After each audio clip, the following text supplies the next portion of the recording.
be awesome. Big shout out to 50 golden tickets were handed out. Man, I mean, look, what I just thought about, make it rain.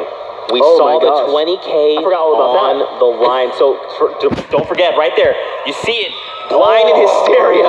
They take the 20K.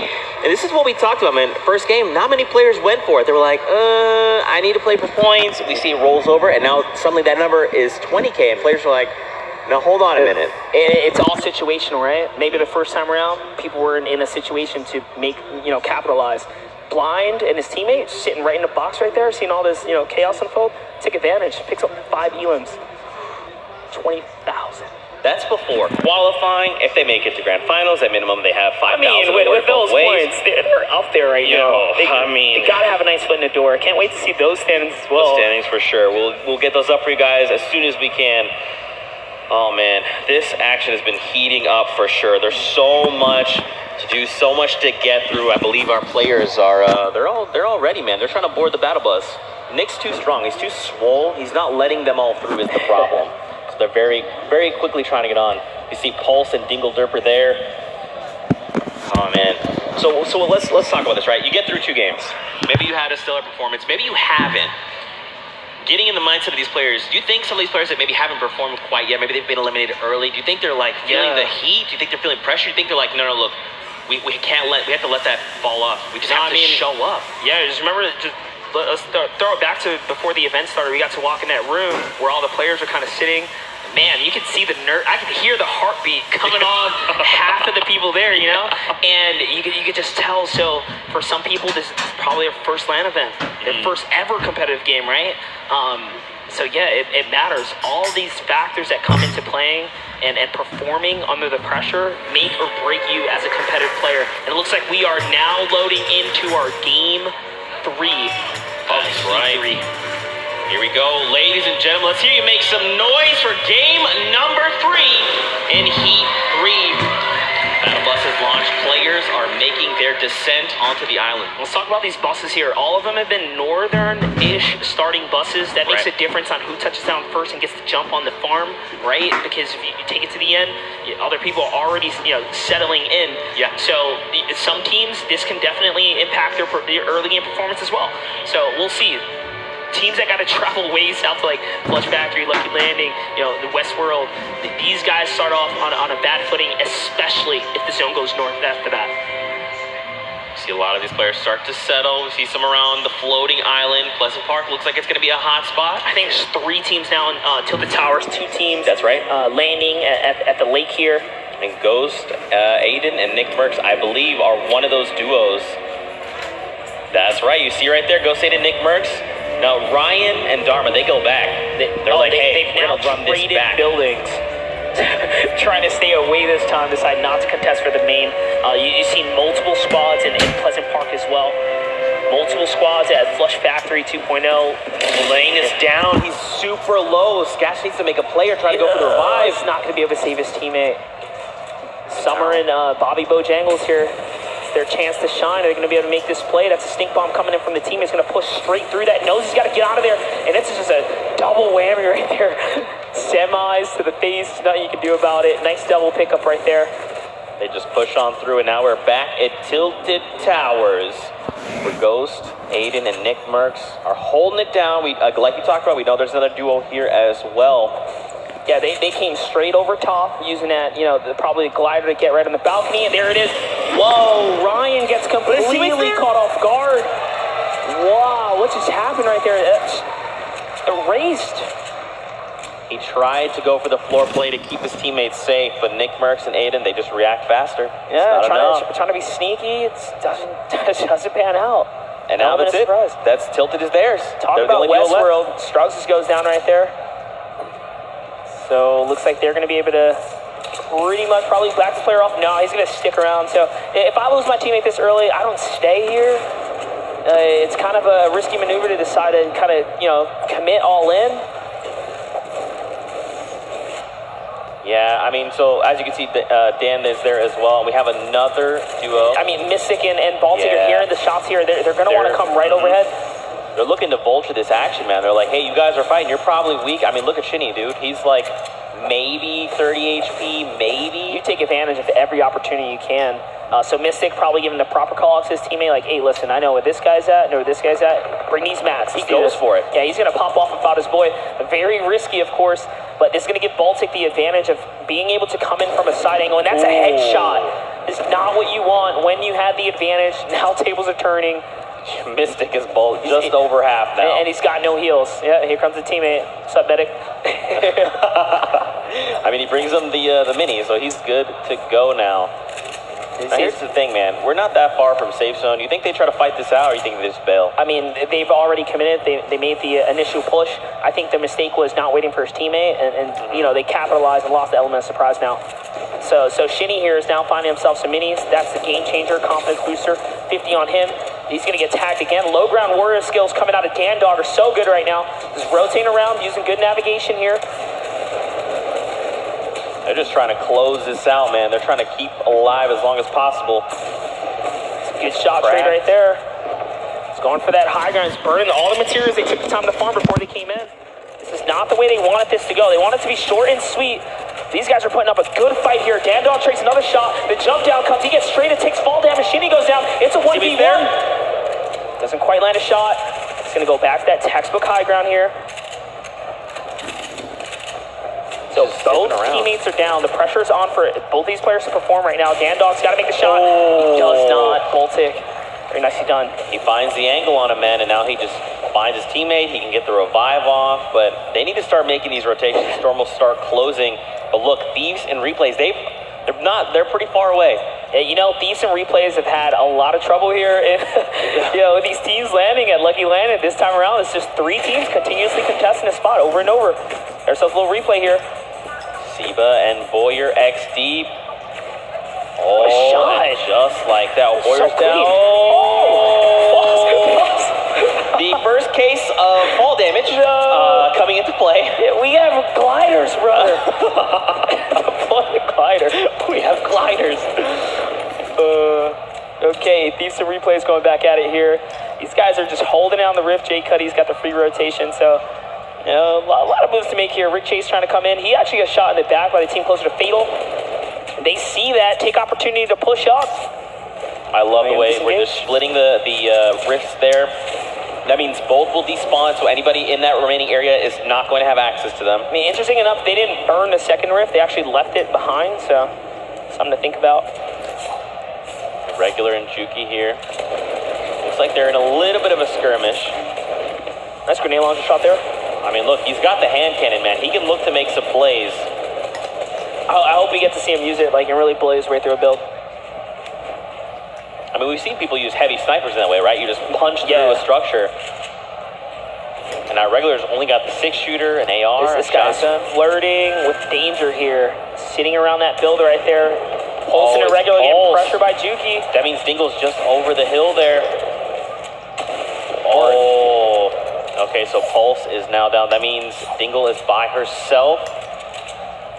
And now they're just like very quickly scavenging what they can, swapping, making upgrades. He wants that heavy. Nice.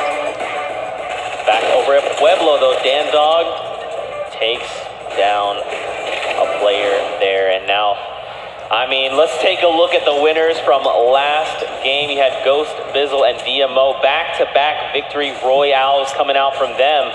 And dude, they're just feeling, they're good. They're like, hey, we're just taking our time. And it's so crazy. They're such a great duo that they're in the dusty and no one's contesting them. They're going for max mats. They hit all the gates. That's how they're chilling on 800 metal here.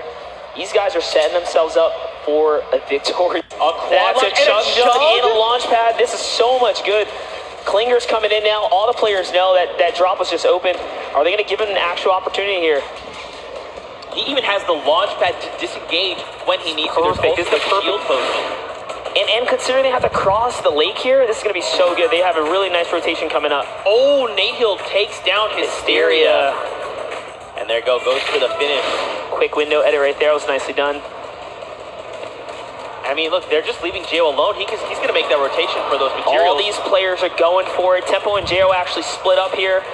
Tempo's going to go ahead and lead out by himself. He's probably trying to regroup with his teammate now. There you go. And there it is, the launch pad play. Good communication there. Where are they going to land? Jail's going to choose to get mid-level, right underneath the enemy here. They want to make sure they control all this planks here, and that's it. Making the quick adjustments there. Ground level's so dangerous to be on. Players are going down right now. Players are getting knocked. Ricky Shaw picks up 2 there. Goes Snood, catches Funk Bomb. Nate Hill goes down to the storm zone. And now, I mean, Monster, we're moving in closer where the storm starts to just non-stop move. It's not going to stop anymore. Players are going to have to fight on the run here. It's all going down What here. is happening, Evan gets Monster? chunked. Unicorn is getting chunked, loses himself down in the lake area. Just watch the kill feed. It's lighting Saiba up. catches more Goss there. Emad goes down. J.O. catches B-Sop.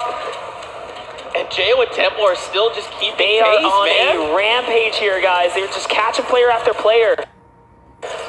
Playing the mid-ground. There's someone up above just beaming players down here, and he jumps down. It's actually Summer. Goes it's DMO, DMO of and course, Bizzle up top. at the highest levels.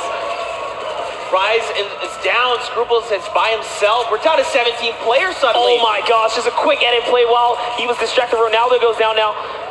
Scarpool's trying to buy himself an opportunity. He doesn't have time to stop and heal, though. This zone is going to continue to pressure players. Unbelievable. They're super close to That 1 point. edit play and gets straight Eliminations is not enough. They couldn't get that additional point there, but they've got 1 on the board. Over to Summer. Bobby's down. We're down. Monster, we're down to 8 players. Bizzle and DMO are still alive. I believe They are there's Summer so up top. high. Yeah, and that's why Summer has to not only fortify his, his top flanks, but the bottom from the players below him. Evelyn Nane's still alive. We're looking at champions here, guys. So many good players left alive. These guys contesting the high ground. Lanane trying to get higher and higher here. He needs an extra E limit. If he get that 3, he meets that first threshold for a point. He's got to get the point here. Look up top. Bizzle, DMO, Summer right there in the middle. Lanane, and the down is tight there. Bizzo and DMO in the best situation possible right now. Have heals, have ammo, just enough materials to make the play down. And notice he's trying to conserve that medium ammo, even though using lights from this high up isn't as effective. And there it is. One player gets all the heals, so Bizzo has the slurp. They're already prepping to go to a heal off. You saw him drop the med kit. Lanane gets cracked at, but he's okay. I mean, look. Keep an eye on the mat counters and the ammo counts for all these players here in the final moment. He finds himself an opportunity, actually snatches that one from Tick right there. Now Lanane falls down, takes a little bit of damage there. He's in a storm, he's going to chunk down. Is he going to make the trade? He catches Tick. That's going to be 1 point for him if he can get it on time. Bizzle's already chunking. No, Bizzle's so good here. He's going to pop the slurp first. Now he's going to be able to chill in the zone for a bit. Oh, he's going to stay behind. He's just going to pop the med. That's it. He's going for the heal off. DMO and Powder currently fighting it out. DMO gets traded out. Is he going to be able to get this one off in time? There's still 3 players left, 1 knocked. Powder still alive. doesn't have enough health. He's got to make the play. Oh, it looks like this is going to go to Bizzle. It does. Goes Bizzle with the victory. Very nicely done. Calls it out from before first game. It says, Bizzle.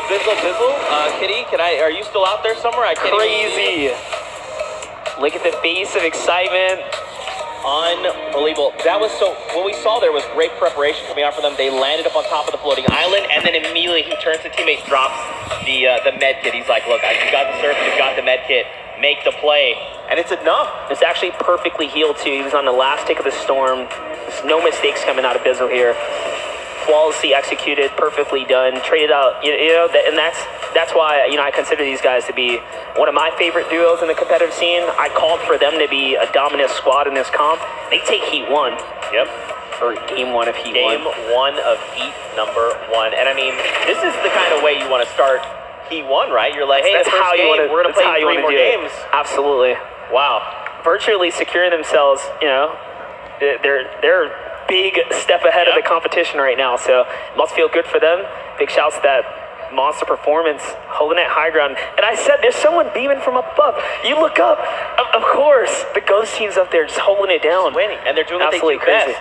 They're just making rotations like, hey, we're still up on high ground. Nope, we're not going to shoot. You guys just keep playing it out. It makes us wonder, how do they always have it? Who's letting them have the high ground? It's very nicely done. And we saw another good performance out of J.O. and Tempo really cooking up in there, catching a bunch of elims, so they're going to score themselves some points as well. Yeah. Do you think they got the make it rain? We'll find out. We'll keep you guys up to date. We've got some replays coming out of game number 1 here in Heat 3. take a look. So not a bad start to the day. You know, this is just the first game. We got 3 more games out of Heat 3, and then later on 4 games in Heat 4. It's a pretty good way to start the day, Monster. I still can't believe that Kitty plays Bizzle, and sure enough, here we are, finding ourselves in this situation. Spoke it into the universe. Kitty plays become too powerful. So, man, what do you think? What did you see here? Let's pick that streamer brain a little bit. Yeah, man. I mean, I thought, we saw a really great performance as far as the aggression goes early on. All this action really kicked off. Surprisingly, I didn't expect to see this many, kind of like battles go down in early game rotations. Things kind of chilled out and then really kicked off once those, the storm cycle kind of started to happen. And this is exactly what we expected, just madness across the board. And at one point, I think we just kind of pull the camera out and you just see all these players just shots flying, shield popping, HP being erased. Essentially, it was absolutely crazy to kind of catch that one. Yeah, I mean, it's interesting because at one point we... There you guys have it. Right, bomber. Yeah. At one point we saw the final circles there. A lot of players. We had 67 people left alive at one point. And I think what I like to really see is the glider redeploy. At one point it was like, circles moving, and we just see everyone start swooping down and gliding to where they need to get to. And, it's important to note that still having a jump pad is that much more important as well, right? Like JL picking up that jump pad, that allowed them to elevate themselves so much higher from their position to then land inside and get that mid ground that kind of turned the momentum for them. And they picked up so many elims by being right in the middle, players coming up, coming down, just clapping players left and right. So pretty good game there. That drop coming down was the game changer. Chug Jug, launch pad, extra shield pop. It's the way you like to see it. We actually had a chance to catch up with Mark Gossi and his teammate coming into this first heat. Let's take a look at this little interview.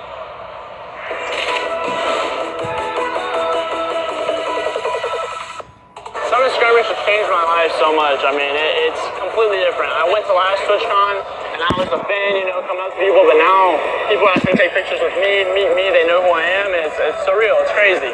But there's a little bit more pressure, it feels like, to kind of hold that standard, but I'm not too worried about it. I think I can, I'm going to do my best. Before PAX, I mentioned that I was going to win PAX, and he replied saying that, no, I'm going there, so actually I'm winning. And it's playful. I didn't actually think I'd win, but, going back and seeing that tweet is pretty funny. You got to have chemistry, you got to be on the same page, you got to be able to bond and know what you guys want to do together and have that bond to where you can make a move and your partner will know what type of move you're going to make, be able to adapt to what you're going to do. I think for me the biggest thing is good communication, good mechanics obviously, but more importantly it's just the personality. Like, I've known him for so long. I know that he's a grinder. I know that if he wants something, he's going to work for it and get it. It's also being able to take criticism. Like this guy. He's a bot.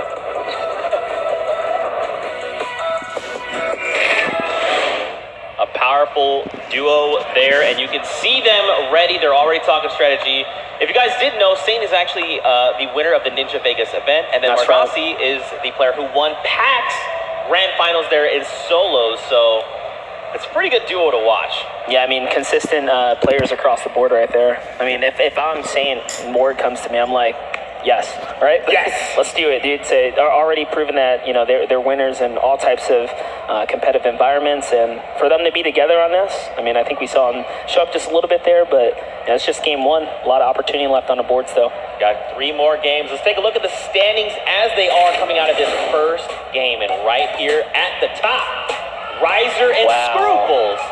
They have dropped 8 eliminations. That's insane. That big bonus. So they walk with 4 points here in game number 1.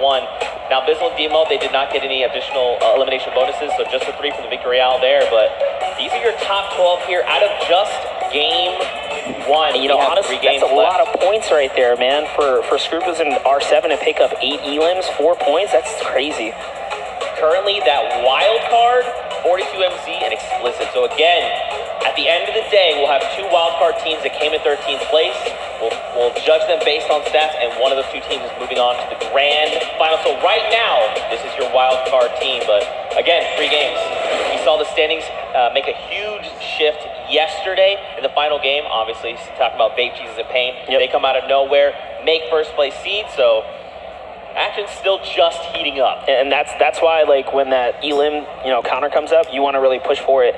You break that 7 threshold, you're changing the game. Yeah. Because although they didn't get the victory that time around, they're in first place, leading leading a charge right now off elims alone. So it's really love this format. It really caters to either playstyle. Do you want to survive and make it to the end game? Do you want to slay out? Do you want to do both? You can, and that's what Big Bonus offers. Now, something that I'm just finding out is no one won in the Make It Rain bonus. So we actually had a tie. So again, during this phase of Make It Rain, it's going to be 20K on the line because the first 10K stacks on that second. If we see another tie, that means Game 3's Make It Rain phase is 30K. Maybe 10K wasn't enough to make him do anything crazy. Maybe 20 might change someone's mind. Maybe. Maybe. What do you guys at home think? Use that hashtag Fall Skirmish. We love hearing you. We love hearing what you have to say. Make predictions where you write, and obviously don't forget to rep your favorite club. This is it. Final week, and the players are boarding the battle bus. They are ready to go. Thanking the bus driver, and we are off for game number 2 here in Heat 3. Getting right to it, guys. We're getting back into game 2 here. Let's see what's going to go happen. I think we saw a lot of players again kind of just like insta-hop. The north side of the map really being heavily contested this time around. And I feel like that's just people doing their homework, man. In the past, we didn't see too many players in that Pleasant Park area. Tilted was kind of a big question mark. But after them doing their homework yesterday, you're seeing players take Island now. And these are spots that in the other heats we saw completely clear. Now the question for me is, Nick Merckx, Aiden, where are you? Are you at Tilted? Did someone else land? Right there. We already see shots being fired. They have already downed Straight Sick. He's already down. You can see him off and over. So Aiden's good to go. Nick Merckx got a little bit chipped there. He's good. He's fine. You see he's got 2 shells working left. together. They got the pinch here. Nicely done. This time around, it's their towers. They'd like to start off pretty big here. They're like, sorry guys, we were just getting warmed up. We are back. Let's go. Tilted Towers. Nick Merckx and Tilted Towers, question mark? And you see they shifted up the game plan. Originally, they were landing at that other building. This time they said, no, we're just going to contest straight up for the main building. End it quick before the armor and the shields, come online. And that's exactly what they did there. And now Envy Gorilla and Ricky Shaw. Do we have single? Can I rotate single at all? Ooh, you hear the communication. Should I rotate single? What should I do? What do you think? And that's because Contrary and 2 Boost are here as well. Yeah, I love team comms. This is what makes a difference between, the duos out here. It's awesome, though, getting to, listen in and hear kind of what their thought process is. And even that question in itself is a loaded question. Should I? Well, I don't know, man. Do we see that duo there? Do we know there's another duo here? Are we free to play safe? There's all these questions that are running through these players' minds. A lot of the times you'll see players have roles. You'll have someone that will be more or less the primary shot caller, someone that has, just really good, game sense, and you'll trust in your partner. And, when